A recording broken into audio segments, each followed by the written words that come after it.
What's good, Play Cousins? This is Murph from Alani Taylor, and you are watching Ambiance Podcast. What up, people? Welcome to Ambiance Podcast.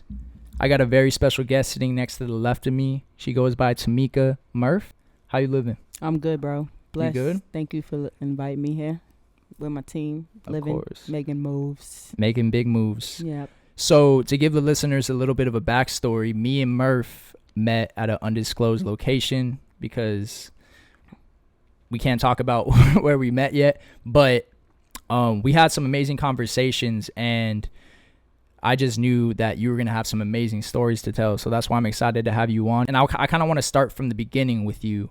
Man. So when I was 2 or 16? Which shit, as far as you can remember.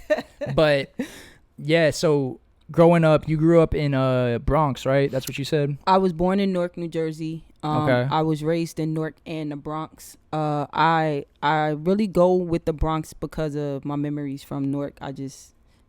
But it's like a back and forth thing. A back and forth thing? Yeah, I still have family in Newark. I still have family in New York. But Bronx is like where I go. That's where you go. Okay, Yeah. That's what you rep, right? I do. How long were you living in Bronx for? Oh man. I left at 16.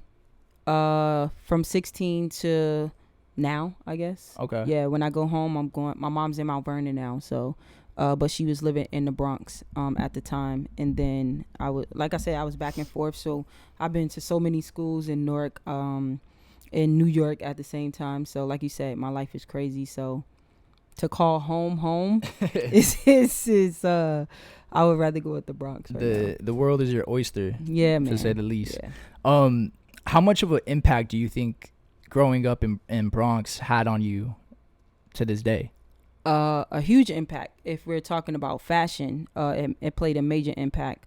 I guess you can say it kind of helped me be resilient at the same time, growing up the way that I did grow up. I didn't have no one there to pat me on the back or to pick me up and tell me, it's going to be okay. So just being in that environment and seeing how some of my friends had to live, I had to look at that and say I'm all I got at this time. Right. So was there a certain point where you knew that you were like kind of a little bit different than other people as far as your senses of style and fashion?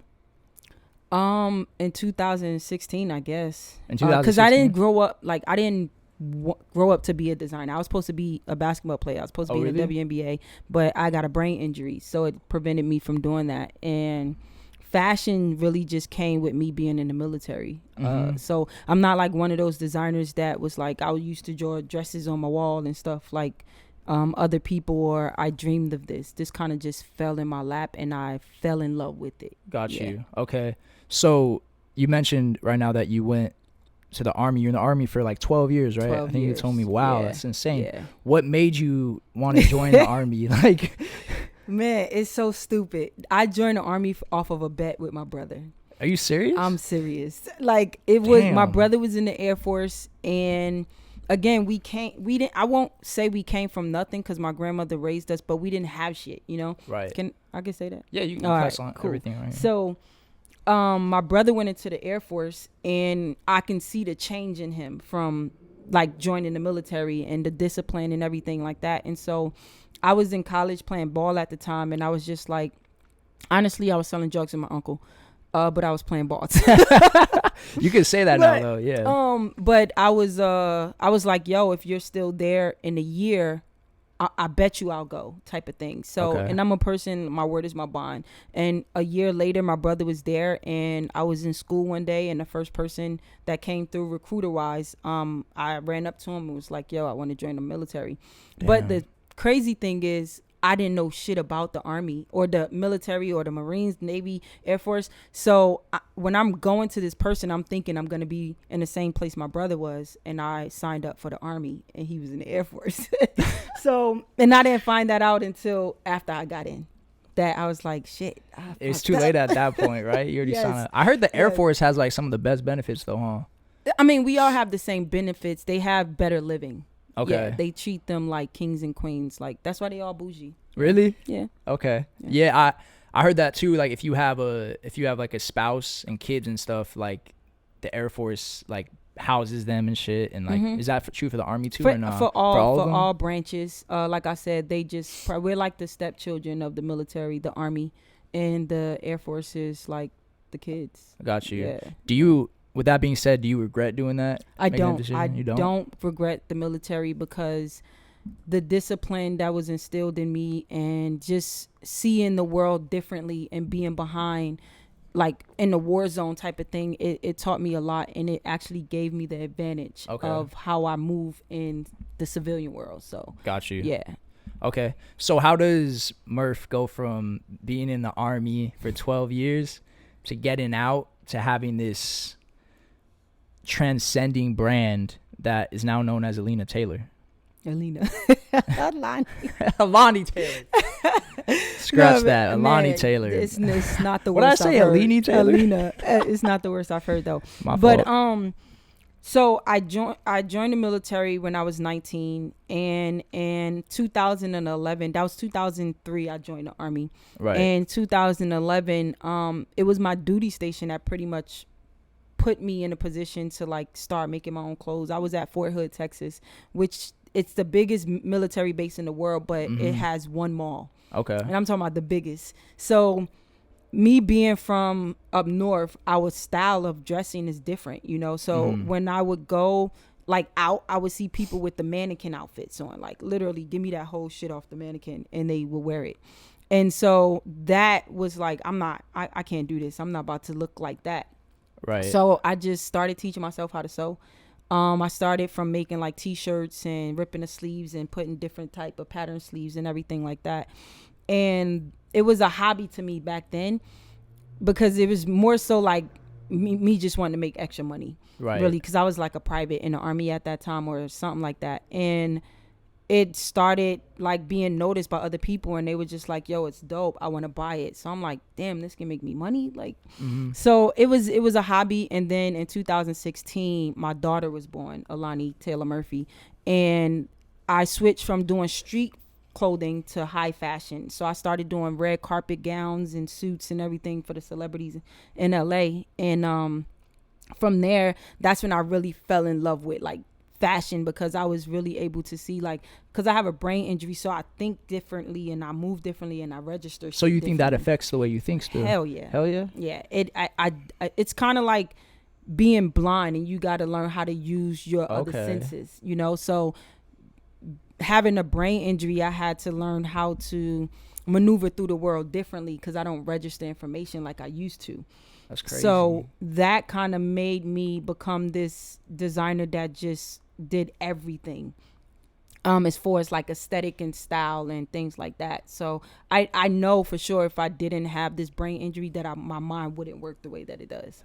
Wow. But yeah, in 2016 is when I was like, man, if I'm gonna name this brand after my daughter, I'm gonna take it seriously.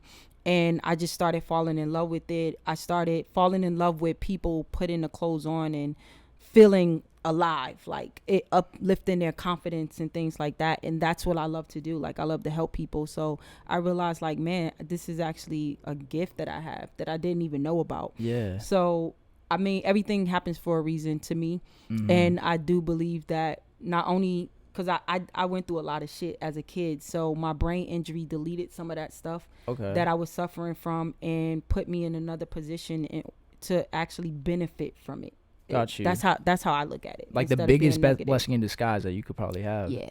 It's crazy to think that you had no like industry experience in fashion, and some people are like working since their like adolescent years to get to where you're at, and you just like, it wasn't by accident, don't get me wrong, but it's like crazy to think that you have gotten to where you're at in such a short amount of time. It's got to be like really exciting for you, right? Because it's like you just kind of got started. Like you haven't even scratched the surface yet.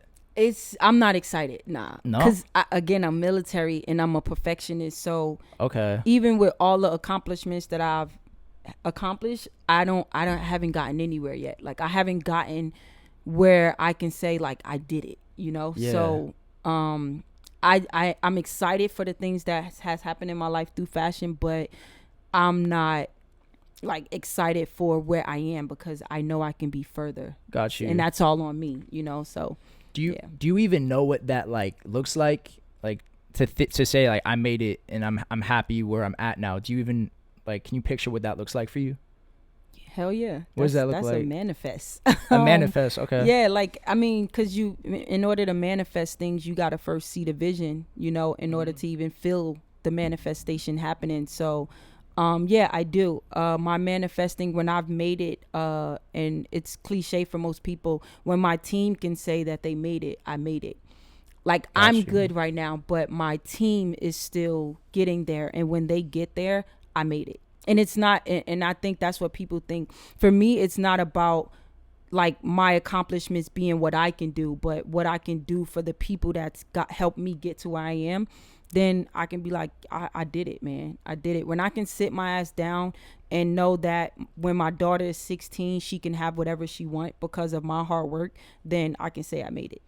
Wow. So I think we talked about this too off air, back when we were at the shoot, that like it's crazy to think your daughter doesn't really realize right now like that she has Alani Taylor as her name, but when she grows up it's gonna be crazy. It's like she has her legacy kind of that she gets to grow into. Yeah that's that's probably my biggest accomplishment thus far. Yeah, to be able to say like, and I tell her when I'm around her, I'm like, you don't even know, like Beyonce had your name on her back, or this person and that person, you know. So it's amazing. I'm glad that I was able to do something like that for her to grow up and call her own, right? You know, so, and that's why I'm not done yet. Got you. I love that mentality that you have. First off, like that's a fucking hustler mentality if I ever heard that before. I'm like, from New York.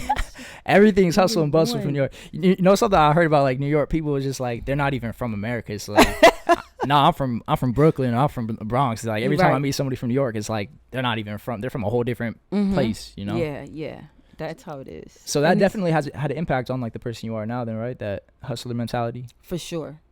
And being in the military just made it a little easier for me to exercise it. You know, like it's I just see shit differently. You know, I'm able to, if a problem happens because I was trained to get out of a problem in the military, like I use that as a civilian now. You got like tactics. I do. Okay. I do. You can ask my team, like I will figure it out.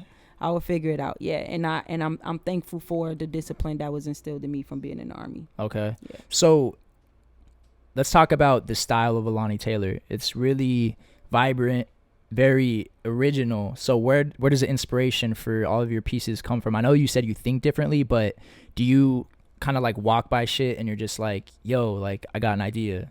Sometimes. I did it yesterday actually. I was downtown and I think it was Hollywood Boulevard, and I saw this big ass sign, and I was like, man, that just gave me an idea. But it was because it fit my aesthetic. It was colorful but not too crazy, you know, but still fashion. And I just thought of a garment to do with something like that. But I do sometimes. I'm really big on putting colors and patterns and like textures together.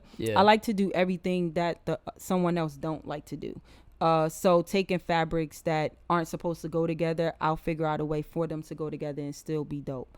But yeah, I just want people to see my clothing and just be like, man, that shit is dope. I wouldn't have never thought of it, but it's fire, you know? Yeah. And yeah, I think every designer or artist thinks that they're different. In some way, shape, or form, which we are. Like, you can never know what's coming out of my brain. So that's going to make me different as a designer regardless, because you'll never copy me because you don't have my brain. Right. But just the aesthetic, like what we love as artists and designers makes us different. And I just feel like my aesthetic is a little different from the next person. Yeah. And you're definitely not afraid to like push the needle either. Nah. Like your shit's like loud, it's out there, and it's noticeable if somebody's rocking it too. Good, because people be copying my shit. Really? They be copying your shit? Who stole my stuff? Well, yeah, it's on Ali. Please, if you buy it for $10, I'ma know. But no, is your shit getting bootlegged? Or? Oh, for sure. Really? Yeah, my clothes is on AliExpress now. Oh, damn. Some people say that's an accomplishment, and I don't, because it's fucking with my pockets. Yeah. But no, it's the big company that steals everybody's stuff. Is it Fashion Nova? I heard Fashion Nova and Forever 21 like Fashion Nova really? took like 3 of my garments and it's on their thing. And they made their own like version. Because in fashion, as long as you change at least 30% of the design, now you can call it your own. So I'm known for putting zippers on my pants and things like that. And instead of them putting the zipper in one place, they'll put it somewhere else, but using the same exact fabrics and all that. So they're smart. They were able to switch up certain things so that you can't go after them. Like for copyright reasons. Right. And shit. But once people tagged me in it, it was like, bruh. So, yeah. That's crazy. That's lame as hell. It is. Somebody to copy your shit like that. So. It was ugly, so it didn't matter. Yeah, it was ugly. It wasn't yours. I'm sure the material wasn't really the same either. It was the same exact material. Oh, the same material. Exact so material. The same exact print, flowers, everything. Only thing different that they did was instead of leaving the zipper in the front, they put a drawstring, and they left the zippers on the side. But they just changed the zipper in the front. Have you ever taken a walk through the LA alleys? Santa Fe alleys. Have you ever seen your shit? Nah, because I shop there too much. It won't last. You get your like fabrics there? Nah. I shop downtown for a lot of my fabrics, and now I create my own fabrics from scratch. Yeah, I make my own patterns and things like that, so nobody can copy it.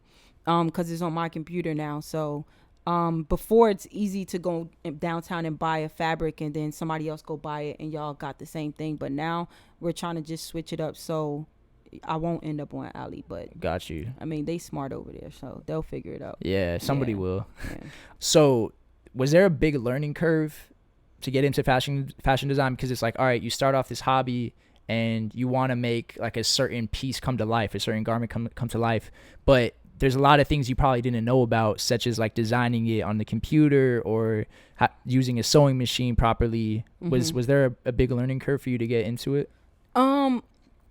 I think that my learning curve was women's wear. I could not stand doing women's clothing. Really? I'm a male designer because it's so easy to create a male garment. With women, you got to know certain measurements, and men too, but it's just not as tedious and it's less numbers you got to work with for men. And some designers say men is harder than women, but it was just to learn how to measure the female body to get the perfect garments. Like I said, I taught myself how to sew, so I knew I was missing a lot of things. And if I was going to really go into being a full-blown designer, I wanted it to be perfect. I wanted to be knowledgeable. So I went to school. I went to the Art Institute and got my bachelor's in fashion design. And then I transferred over to FITM for product development, which is learning how to open up stores and marketing and selling and things like that. Because if I'm going to do it, I'm going to go all in. You know? Yeah. So, and I'm the person that I would rather learn it than pay somebody to do it for me. Oh, yeah. Hell yeah. Yeah. So, the military paid for it anyway. But that was probably my learning curve to understand the things that I couldn't teach myself. Okay. And it just made me a better designer. And now I can go and do other things outside of just being a designer, marketing, all those different things, which helps me a lot, especially with sales and stuff. Yeah. And that's I feel like that's the importance of not outsourcing early in your career, because a lot of people are like, damn, I don't know how to do this. Let me just hire somebody to do this shit. But it pays off in the long run because you know how to do all your own shit. Yeah. Of course, you need help. You have an amazing team behind you. For sure. But the fact that you know how to do it is going to pay off like million times in the long run. For sure. Yeah. Now, we can charge people to teach them how to do certain things that they will pay other people to do. Oh, really? Yeah. Hell yeah. So talk about the importance of having your merch be unisex, right? Because I know that's a big thing for you, right? We talked about that earlier. Mm-hmm. So it's important to me because I don't like labels. When you label something, that's like people say you dress like a man. Who said this is how a man dress? I'm just comfortable. Mm-hmm. So I never really agree with the labels of this being men, this being women, and even the shift in fashion and men being more androgynous looking with the clothing. For example, guys wearing tighter jeans now, which they call it skinny jeans and things like that. Yeah. That's what androgyny clothing is. That's what unisex clothing is. Androgyny clothing. Okay. Androgynous, and it's like not for a man, not for a woman. And me being in the LGBT community, there's a lot of females that felt like, okay, they feel masculine, but they don't have clothing to represent that. And not that that's what I'm gearing towards, but for them to see my clothing, because there's no title with it, they can say, well, they've said to me, like, I'm glad I finally found something that fits me. Wow. You know, but also a guy, you can have a guy and a girl standing right next to each other and you put it the way you want to put it.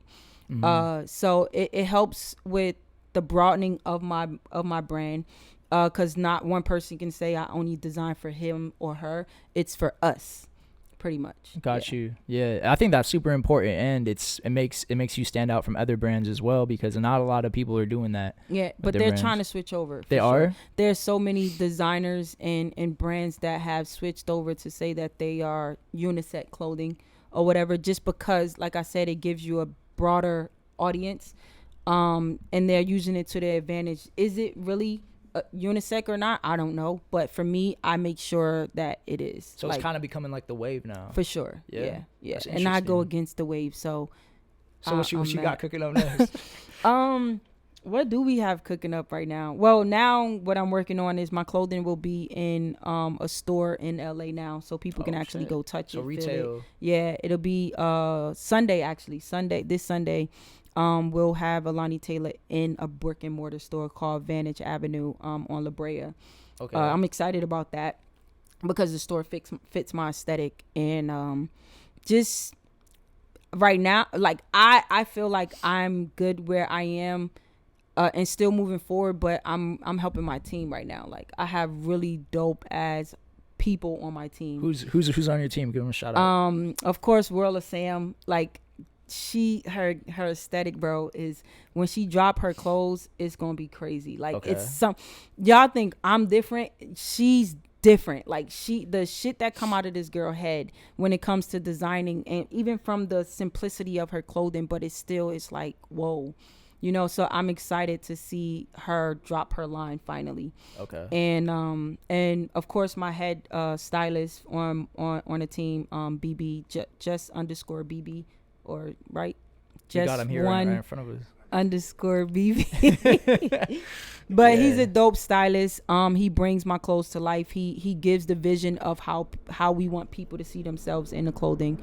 So he's dropping a shoe line. Ooh. Actually, he's dropping his own shoe line. So we got a lot of things happening. Next month I'll be having a pop-up shop for the clothing for people to know where they can catch it, and that's just the beginning. I want to be in multiple stores and things like that, because I'm leaving LA this year, so I leave in November. So I can't wait.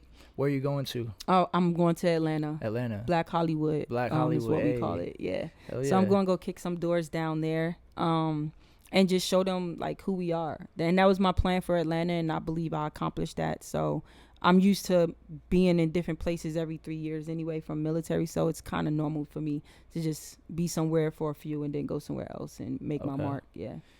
Have you ever had any aspirations of having an Alani Taylor like store, like a storefront shop? For sure. Right now I'm not in a rush because that's expensive. You know, like everything is gearing towards online shopping, as you can see, drop shipping, things like that. So you definitely have to keep up with the Joneses when it comes to that. That's why a lot of stores, department stores, are going out of business because they didn't transition over like they were supposed to.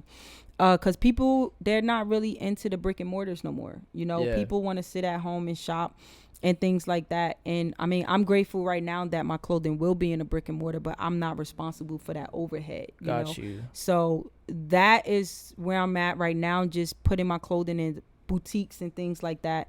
But an Alani Taylor store, we just have to see what the future holds, because I'm not in a rush for it. Yeah, just let it happen when it happens, right? Yeah, and I'm sure like right now with all this COVID stuff going on, like it's I would have been in trouble, bro. Yeah, you would have been in big trouble if you had just decided like before this happened to do it. Right. A lot of people are in trouble because of that. But with that being said, how has the pandemic affected you and your business over the past few months? Has it affected you at all? It hasn't. Oh, it hasn't. I dropped my last collection and the next day I sold out. And I'm talking about smack dead in the pandemic. Damn. I was in New York with my family, and we launched it like that night, and the next night I woke up, I had to restock, like, and I wasn't planning on it. I wanted to just sell what was there and move on to the next thing, but it happened less than 24 hours. I woke up, I had no more merch. And I had to fly back to LA earlier so that I can fulfill the obligation, the requirements of like people ordering all that shit. Damn. Yeah, so It hasn't, and I'm gonna say, because I'm not boasting, your life is gonna be what you let your life be. You know, if I was to allow the pandemic to scare me or put fear in my heart, like I would have probably been affected.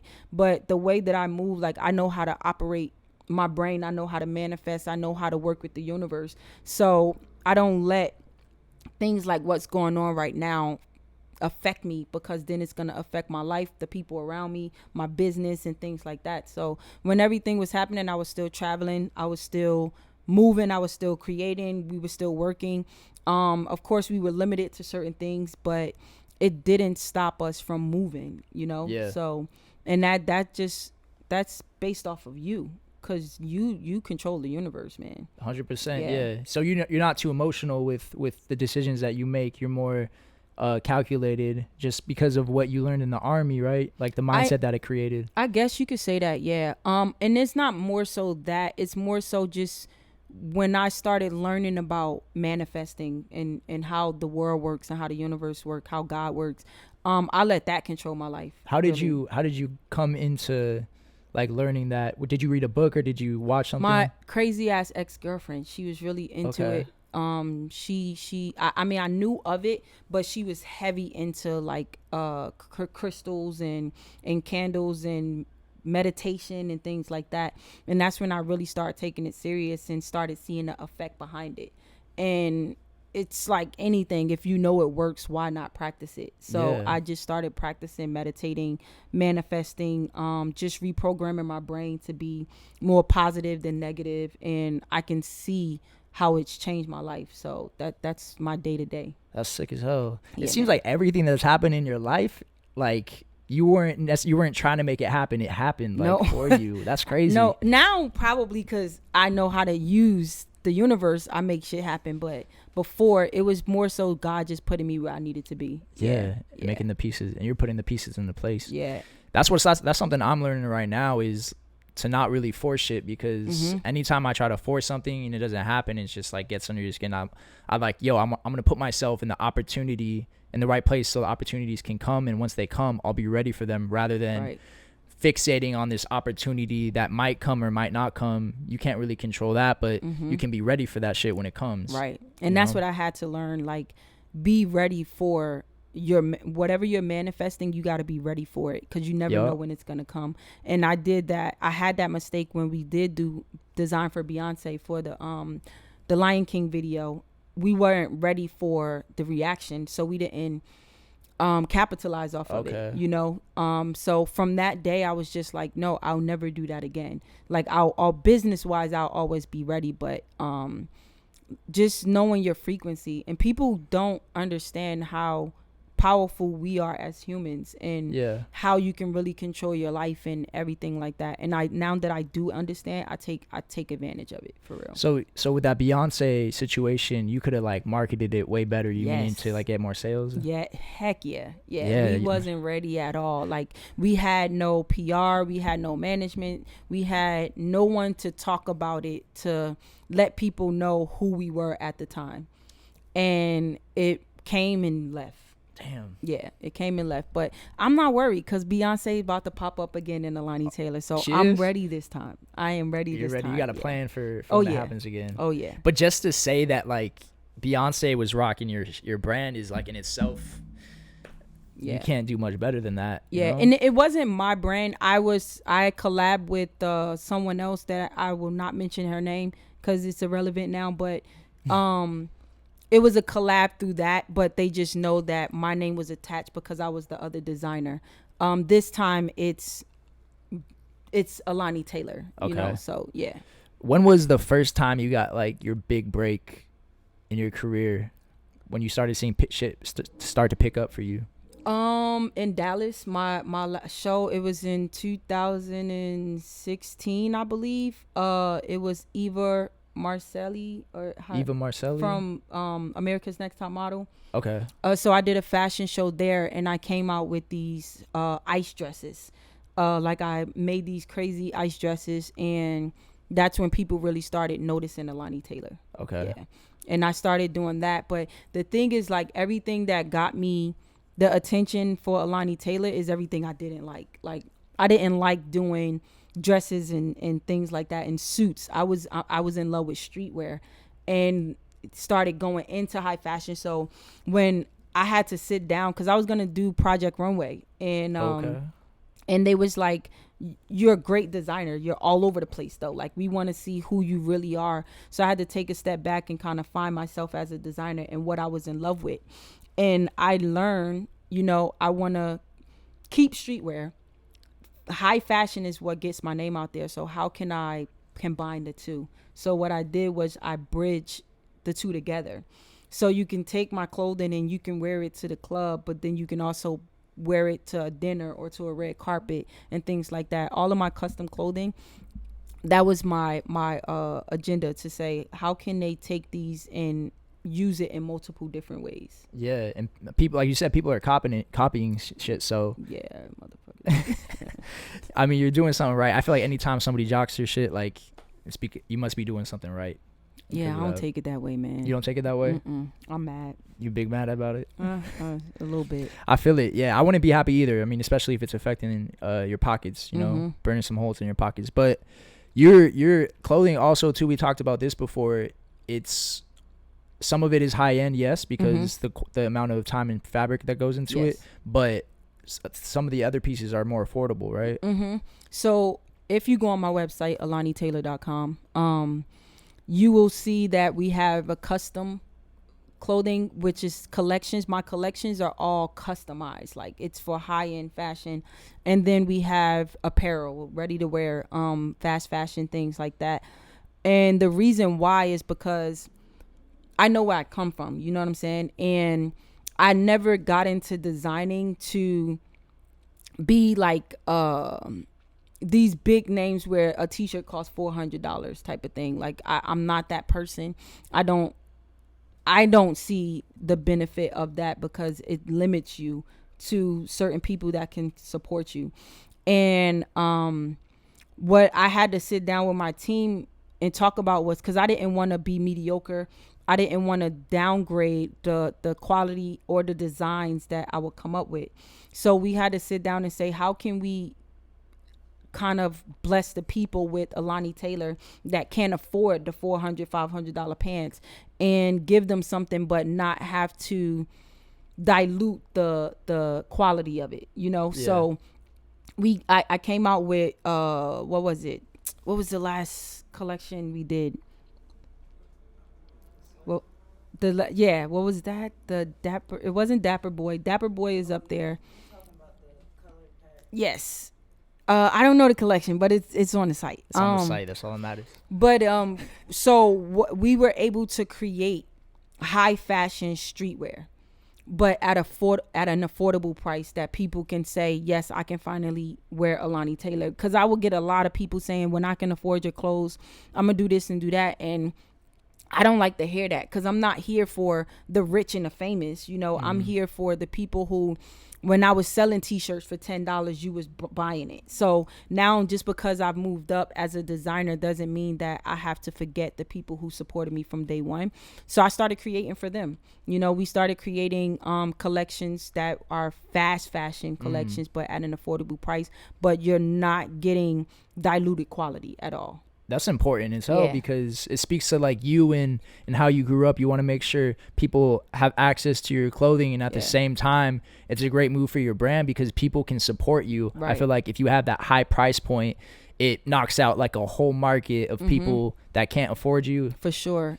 And I had people who would rock with me when I first started in 2011 that would buy the clothing because it was like $20 back then. I would make, but that was before I knew marketing. I would make a pair of pants that I knew should have been $100, and I was charging like $30 for it. Okay. Only because I know what it takes to make it. So, and that's what they're getting. Like what I would wear on my body is what they're getting as a sale. And I'm not going crazy with the price because I know how long it take. I know how much the fabric costs, you know, so I'm not trying to make a 500% profit off of you. I just want you to look fly and be able to say, I got something from Alani Taylor. With high quality too. Yeah. That's dope. if a brand or company ever wanted to take you on as like their head designer, would you do that? Hell yeah, if that's going to set my daughter up, man. Yeah. I'm with it. I mean, I've had the opportunities, but I didn't like the numbers, so I just didn't do it because I'm not selling my soul for this. Like, right. If you want me, you got to pay me for what I'm worth, you know? So definitely. There's been quite a few companies that came and wanted to buy into Alani Taylor, but I'm not ready to sell my daughter's name to anyone. Yeah, I got you. Because obviously it would take like a pretty good company for that to happen. I mean, because you look at like Virgil, right? Who Pyrex, Off-White, and then he gets picked up by Louis, and it's like, yo, there can be a similar path for you to do the same, right? And so, and then there's another thing, because that's like a double-edged sword for me. If I say that's me, if you think that I'm worth that, then I'd rather put that energy into my own brand. Okay. You know what I'm saying? Like, I would design, because I'm designing for someone right now. I'm creating their suit line. I started this guy's suit line for him, and it's fire, but he's paying what it's worth. You know what I'm saying? But anybody who says like to step away from what I'm doing to come over there, then I'm not. Because if you think that I'm worth coming with my gift coming to you, then I'd rather stay here and create that for my daughter's name 100% than to stop doing what I'm doing for her, than to go to someone else and create that dream. So I kind of take all that I just said back. No, I'm not. No. What if like Gucci came to you like, yo, Alani Taylor? Fuck no Gucci. Fuck Gucci. Fuck like, Gucci. No, bro. Like, but they have big Gucci pockets. Is canceled. No, I will probably lose so many supporters to go and design for Gucci. Really? Tell me why though, because I don't rock Gucci. Like, I know streetwear, but like, what's the deal with Gucci? Bro, I'm for the black community, man. Oh, they and they not. They're not? No. Okay. And then not a lot of these big companies, they aren't. Like, they can give two shits about a black life. So, and that's where I'm at right now. Yeah, if you don't really care about my people, then I don't care about you. Like, you're not worth that much. You know what I'm saying? Like, and again, I'm not easily sold on anything. Like, you can't, because if you want to buy anything about me or that I have, then that means I'm valuable, and I will keep that value within me, my team, and my family. But no, I will not work for someone who I know don't care about a black life. Okay, fuck Gucci. Yeah, man. You say that part. Anyways, so I think that's important for people to hear in any industry, because you see that so much in like music, in the music industry, film, where somebody gets signed by a label or something, for example, and they get fucked over, right? When they could have made all that bread themselves if they just waited a little bit, but they were so excited to get that deal signed. So I love that you want to stay independent like that. Yeah. No, I built this from the ground up, and if I can get myself this far, just imagine how I can get where I'll be in 5-10 years. So now I'm patient. I'm not in a rush. Like, I'm not on no get rich quick type of thing. Whatever is for me is gonna come for me in whatever time is supposed to be there. So however the universe works for me, my team, Alani Taylor, that's what I'm rocking with. Yeah. Got you. I love that. I can get behind that too. Yeah. So Kanye in today's news just signed a deal with Gap, right? For 10 years. I heard. BB told me today. Yep. Yeah. So how do you feel about that? Do you have any thoughts on that? Kanye's a different breed, so I don't care. I mean, Kanye gonna do Kanye, so I don't pay attention to other people. I just stay in my lane and what's there. If you come across my path and we can invest in each other, you know what I'm saying, and pour into each other. But if it ain't my lane, I really don't care. I don't watch TV. I don't do any of that. So I'm kind of behind on a lot of stuff that happens in the industry, unless somebody tells me about it or I just see it come across my feed. But yeah, I wouldn't have never known if he wouldn't have talked about it today. Wow. Yeah. Okay. Yeah. Because it's distracting. And that's like how people say, I'm going to get off of social media for a while or whatever. A lot of this stuff is distracting, and it would take you out of your creative zone. And I don't, because I know I don't put myself in that position. Like, so being in other people's business and celebrities and all that, like, they not paying my bills. So that's true. I don't got shit to do with that. You could get caught up in that life. Yeah. Like, and I'm glad I haven't. Like, no one on my team, like, we don't do that. Like, I go even though I design for a lot of celebrities, I do my job, and I go back home and live my life. Because if you get caught up in it, again, it can stop your blessings in so many different ways. Like, I like to keep my frequency where my frequency is at. Yeah. That's dope. Yeah, man. So Kanye, like, but that the one thing that I will say about that is cool. Apparently, the line that they're gonna be coming out is gonna be like low priced, affordable, and it's gonna be like Gap's normal prices, but with Kanye's like dope. Designs, which is really dope. And the reason why I bring that up is because of what you're doing with your brand, when you have an affordable price point for some of your clothing. Mm-hmm. And I see the two kind of similarly, so that's dope. Yeah, I think a lot of these people are going to start transitioning because of the whole Black Lives and trying to make sure that equality is given to everybody. Mm-hmm. So a lot of the designers, especially Black designers, are gonna make different moves than they used to make before. You know, like making sure that they are valued when they make certain business deals and things like that, being more aware of their decisions. You know, is this, whatever I'm doing, how would this impact the Black community? Things like that. So I think it's really dope. I mean, I respect Kanye in so many different ways. Like I said, he's a different breed.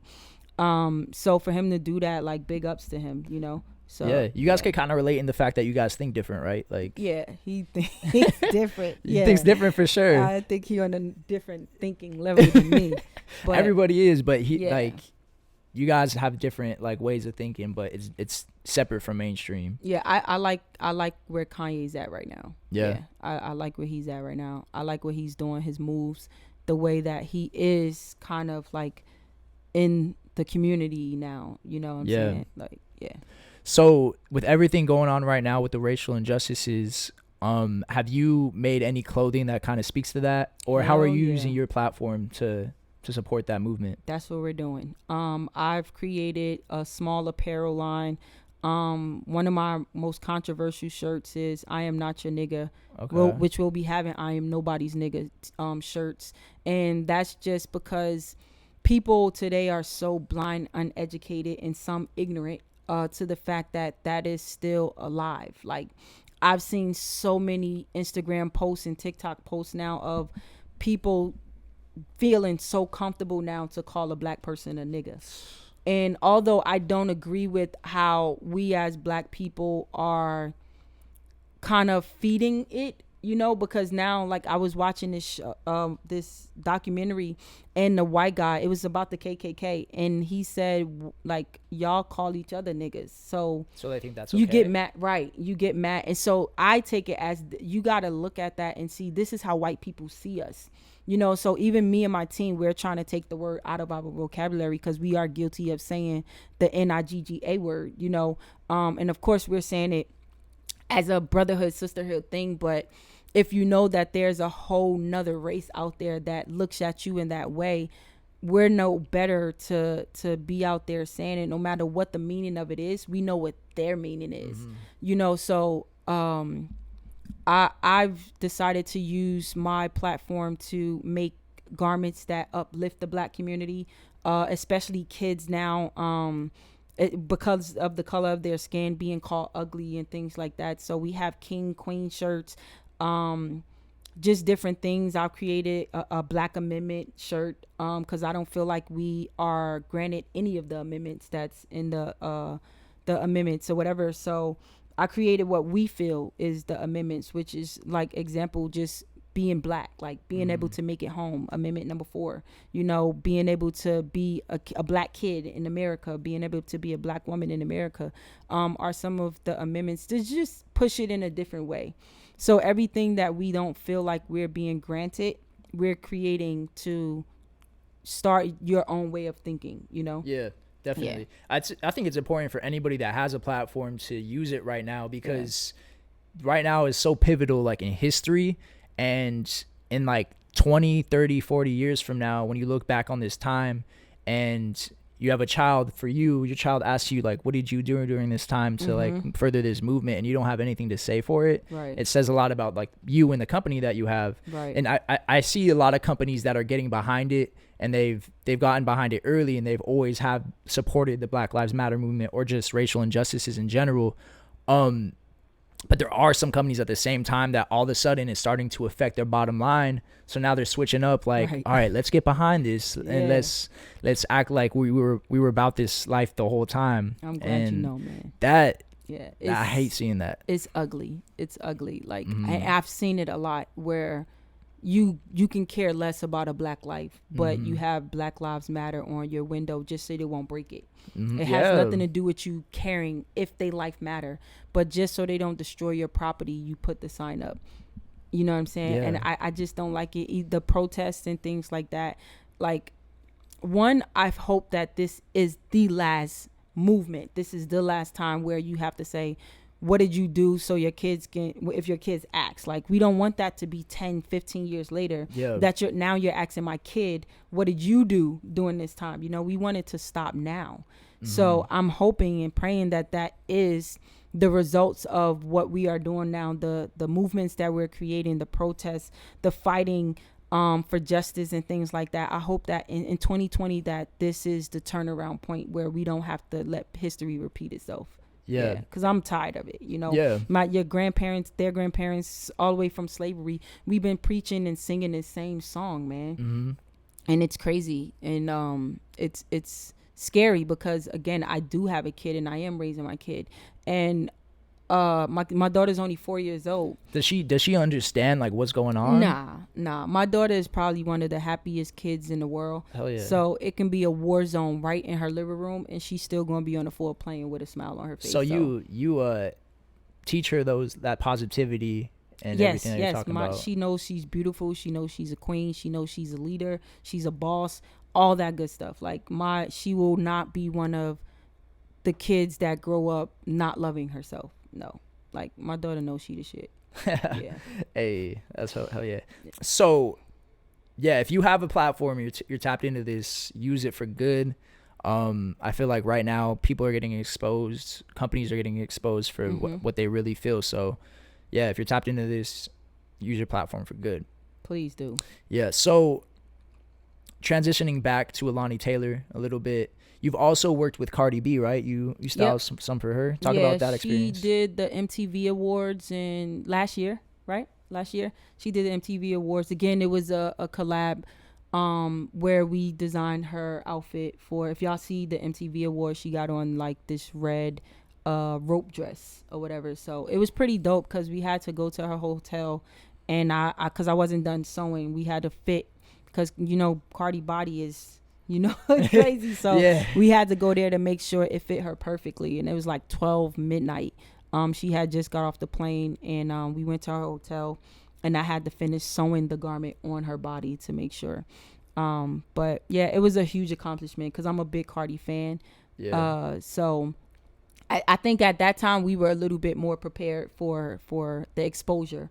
So after the Beyonce happened, a lot of people saw that, and then Cardi team came and was like, hey, we want this for the MTV Awards, and we knocked it out. Hell yeah. And she's from the Bronx too. So that's a full circle type of moment for you. Cardi's dope, man. Who you see on Instagram and social media is exactly who she is. She's really authentic. She is who she is, right? Yeah. My roommate actually shoots for her makeup artist, and he told me that her makeup artist does her makeup while she's sleeping. Dude, she was knocked out on her hotel couch. Cardi was dead to the world while she was getting her makeup done. Damn, by the time she woke up, she was a whole new person. She just working or what? Yeah, Cardi's a beast, bro. Really? Like, she goes, and like one of the hardest working women. Like, she can definitely fill those shoes. Oh yeah. Cool. So we're almost done here, but I wanted to touch on what you have kind of coming in the near future. I know you talked about a little bit of it with some of your stuff coming out in retail stores. What do you have next as far as like designs and any merch that's dropping? I have like over 500 and something pieces that I have not released yet, and I think that once the World of Sam drop her stuff, then I'll go back into it. But that's where my focal point is right now, to just help my homie get her stuff out there and maximize and get the exposure that she deserves, and then I'll go back into Alani Taylor, because right now for me, everything is steady. Like I have no problem with the way my business is moving.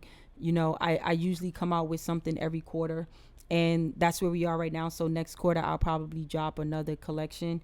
But in the meantime, I'm more excited for people to see her craft than for me to say, hey, this is what I'm coming out with right now. Got you. Yeah. Okay. And where can people find you, your work, and stay in touch with you? I am on Instagram at I am Alani Taylor Co. So ALANITAYLORCO. Facebook is just my name, Timeekah Murphy, and the first name is spelled crazy, TIMEEKAH, last name Murphy, MURPHY. They can hit the website AlaniTaylor.com. Yeah, and just see me in the streets, man, because that's where we at. You're out here making moves. If you live in LA, you'll probably see me downtown in the fashion district every single day, because we're always moving. Yeah, always trying to create something crazy. But yeah, once we come out with the next collection, we'll definitely be advertising it, and people will know. It'll probably be bigger than what we've ever done, because I've been away from the customizing for a little bit. So when I come back, I'm gonna come back strong, you know. So make some noise there. Shit, well, I'm excited to see what you got coming next, because it's all new, and it's gonna keep coming that way. You got any last words? I appreciate everything, man. Thank y'all for watching wherever you guys are. Hit us up. Go check out the website, check out the Instagram, see if you rock with the aesthetic and the brand. And if you do, if you are creative out there, if you have a platform, let's work. You know, we love creating different things with different artists and all that. So mad love to y'all. Hell yeah. Appreciate you coming on. This was amazing.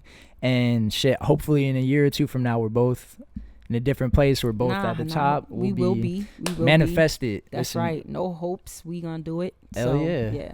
That's right, a wrap. From Ambiance, Levi, Murph. Peace.